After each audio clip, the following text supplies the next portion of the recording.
Hello there, guys. Just give you time to catch on. I haven't been doing lives because my voice is still not back properly, so I don't want to lose it again at such a pinnacle point in my life at the moment. So just give a chance to a couple of people coming on. When I say I'm going to be on at 11, I will start getting on dead on time. So people who are sitting there on Crackbook waiting for me to come live can rely on me and depend on me. When I say I'm going to do something, I will get it done.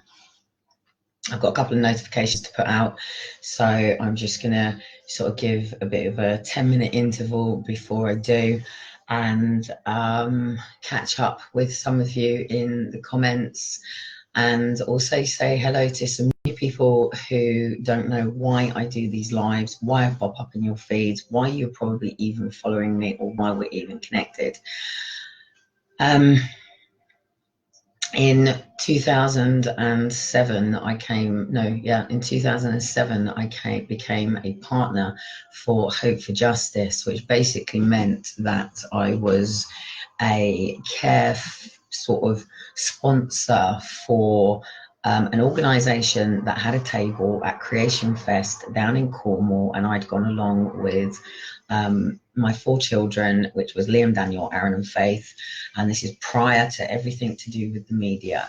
And this was after the end of my relationship with Aaron and Faith's dad, which I don't come here to discuss. I'm sure one day he will, I don't know, maybe I'll see him in court very soon, his story to tell. So at the end of the day, I was informed that he was signed the adoption papers. I don't believe this. I believe that he was coerced into signing an application to say that he wasn't going to proceed with court actions. I don't believe that he knew what he was signing.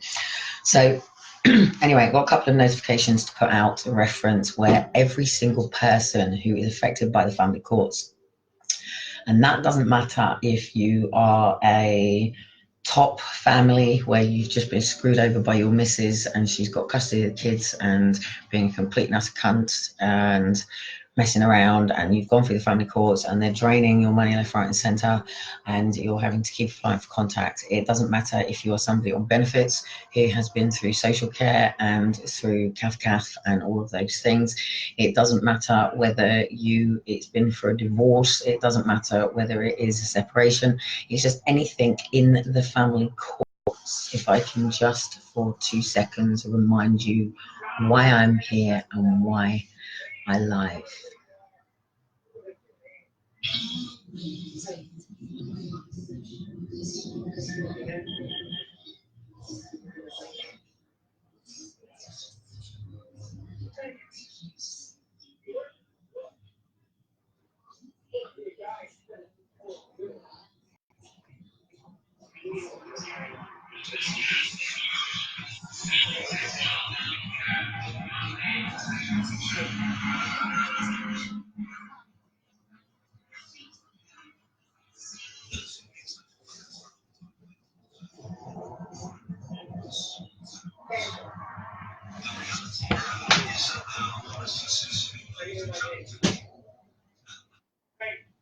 So basically, I'm just going to read out to you a blog from Researching Reform, who is on it. If you don't know who Researching Reform is, please like, follow, share any of their information. I'm not going to direct you over to who runs it at the moment because she gets completely overloaded.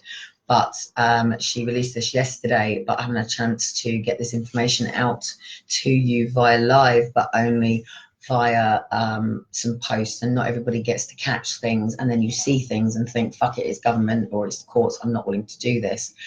It's like the lottery.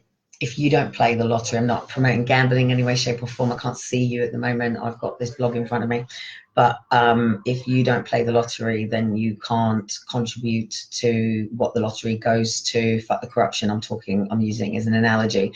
And it's exactly the same. If you are somebody affected by the family courts and you refuse to send your email in and your evidence, then you basically are failing your children and yourself. So I'm going to read this out to you. Family court access for journalists and the public call for evidence. Natasha, okay, because Natasha's got her name on it, so it's fine.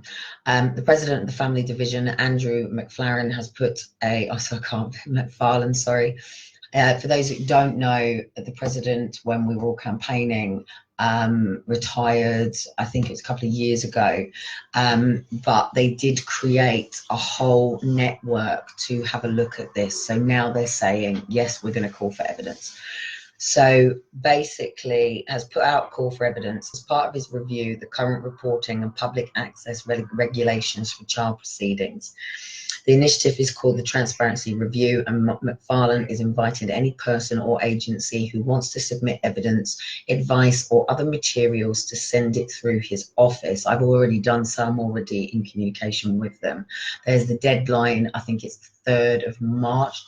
Don't quote me, I'll double check. I've got it in my email.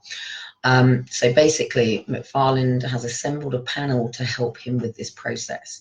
So it's Dr. Elise Azin, consultant child adolescent psychiatrist, Anthony Douglas, CEB, former chief executive of CAFCAF, very interesting list, Claire Dyer, former legal editor for The Guardian Good, and Nicholas Shaw, CBE executive of National Grid. That's quite interesting. I really do think that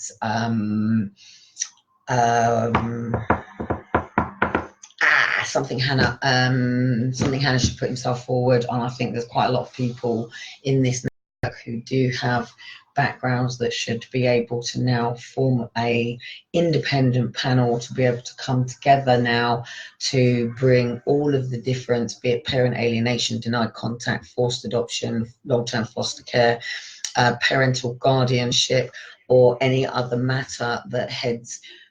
And I think what we also need to bring this in is the threat of the family courts. And I think it also should be for people who have had letters where, let me come back to you a minute so I can see who's there. I think it's important for people who have not gone into court to come forward, but have had letters where at the bottom it says, if you do not respond to this letter, we will have the power to remove your children. So at the bottom, it's like a bailiff letter. So I think it's really important to show them the bigger picture of this in the family courts, because take away where the courts are, what they're designed for, what we think, blah, blah, blah, blah, blah, blah, blah, blah, blah. This isn't something that's going to change on the streets. This isn't something that's going to change through rah-rahs. It's not going to change on Crackbook. What's going to change is by you, as I have always said, get your bundles, go through your bundles with your highlighters, as I've always said. If it's things that you want to highlight to say, look, this is information, yellow, pink as a version to red if it's completely incorrect, green if it's correct, and amber if it's been completely misunderstood. Put together your own affidavit, put together your own statement position. It's called a position statement. So you're basically saying, this is the position that I am currently in. This is what happened, and this has been the consequences of this. And you're just writing that in a statement and then presenting it as an affidavit. And then you're putting together any evidence of any statements that you've got where information has been misunderstood, but you have addressed this and it is then proceeded with, which is misfeasance in public office. Or they have knowingly used information and coerce, which would go under perjury. Or it has just been information that's been relayed that is incorrect, that they have never allowed to be presented, which then goes into malfeasance, and then as there's misfeasance, malfeasance, and non-misfeasance in public office. It's 10 years in prison. So a miscarriage of justice. Now, this isn't just about people where social have come in and just taken a snapshot and really just fucked over this family. This is also about people who are destitute, who really are in a situation where they do need some form of support. They might need drug rehabilitation. They might need help with alcohol. They might even need somebody to stand in front of them and say, your life really isn't the way to be going forward. And we are going to have to come in and do something if something doesn't change, because we do see kids at school. They are coming in tired. They are, there are signs or something. And there does need to be something in communities where people have a zero tolerance to certain things that are invading. Like, I mean, anti-crack, hence we call it crack, but Dean, you know, is the, you know, creator of the word crack book. I'm sure somebody else may have said it, but that's where I get it from. So, but at the end of the day, it is destroying communities. So there has to be some way of saying, you know, we're not here to judge, but we're here to help. And as I've always said, when social workers come in, it should be like rose petals. You know full well that whatever problem is going on in your life, social worker, community social worker, yeah, is coming in like a floating angel and she's waving her magic wand and Cinderella gets to go to the fucking ball and, you know, families are happy, healthy and thriving. As I've just released on that video, which was done by ITV, which was produced by Blakeway, I can't remember the doodah. As I'm gagged, obviously I was floating behind with people's stories, but with all of the media going on, I'm still behind the scenes because I'm still gagged and I have D notices and 10 draconian gagging orders on me. To take my children was a draconian order. It states in the paperwork that this is a draconian order, which is illegal in this country. Now, as he states, social workers go in to help, but it is all about child protection. There is a middle line. Fuck corruption, fuck all the stuff that's going on, shoot away the human trafficking that's going on and just bring this back to basic three-dimensional living of people living in a box, having to pay for a box and getting up to take their children to school and nurseries and go to work or sit on government benefits. This is pretty much either self-employed or you work for somebody else or the state supports you, or you're homeless on the streets and you beg and borrow from the people that go to work, or the people even on the state that haven't got anything, that know what it's like to not have anything, so they help, blah. So hang on, that's one of my kids, just 2 seconds.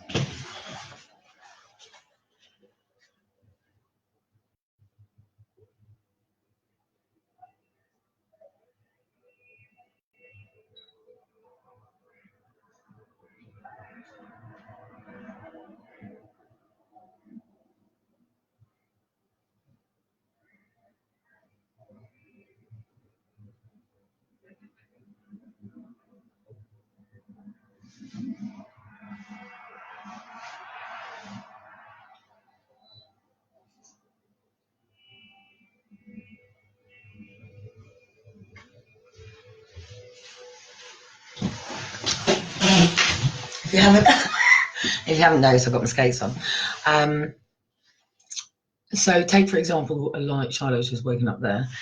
Dean is in the living room, he's got his headphones on. Now, what if Dean was deaf? I'm not using him as an example because it's not part of my life in that way now. So just take any person. So it could be that they were in the war, went to war and they lost an arm, lost a leg. It could be that somebody has lost their mother, been through grief, in bed, starting to let things go, letting themselves go, falling into depression, home starting to slip, children aren't starting to get to school on time.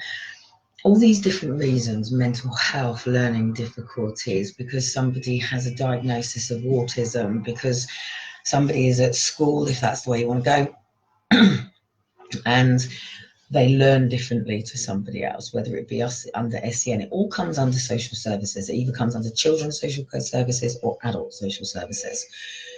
The challenge being, as I have always said, children's social care is funded by the education system, adult social services is funded by council tax.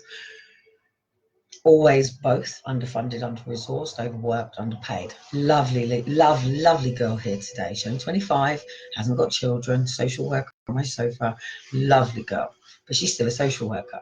But she's a social worker who's willing to sit in front of me and say it's even worse than that.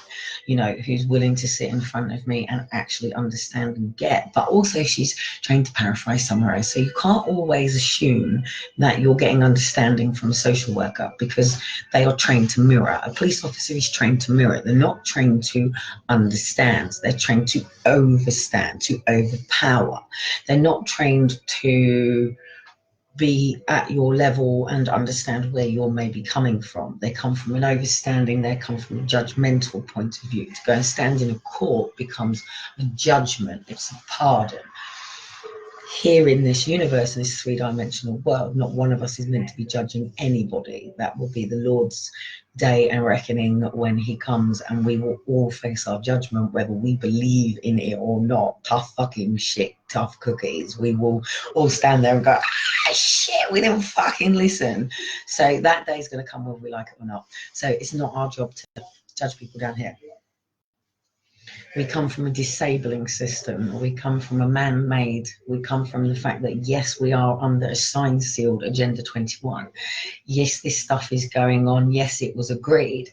I think the challenge is now that we have evolved as people with compassion, but we have this overloading compassion that's trapped in this box where we're quite powerless to actually do anything. And I don't think that we're going backwards. I do believe that we're going forwards. We're not peasants stood outside the Queen's for our loaf of bread, and, you know, things have advanced. But if we don't interject on what is going on now, and I don't mean in 18 months' time or 5 years or in 25 years when we can do something, if we, the people, don't interject now and actually come together, and I'm not talking about assemblies and stuff, that's all their talk. I'm just talking about communities. I'm just talking about somebody from communities who liaisons with the MPs and all of that structure. Look, you've either got to have a complete fucking revolution, take it down, which is going to come to bullets to people's head, kicking fucking shit out of each other, going to complete fucking war and anarchy all the way around the world, and then other people having to pick up the pieces of the damage, the devastation, and, you know, carrying the bodies and putting them away when people have finally got rid of their fucking terrestrial and maybe had a wank and or raped and pillaged somebody, and sitting there guilt, remorse that they've become savage animals. And yes, we're savages, but we have evolved because we're not the cavemen who are sitting there and boom, boom, boom. You know, we have language, we've formed language. One of the biggest biblical things was that the devil divided us by language, so we couldn't communicate between all of the different places. I had the most beautiful experience with my son today when I walked out the door from my son's, knowing that I could focus on what I needed to be doing right now. And my son didn't necessarily need my attention unless he comes to me and says, Mum, what do I do at the moment? The beautiful thing about it is, one of the reasons that I wanted to get my kids out of Portsmouth, out of Leyland, it was a very white middle class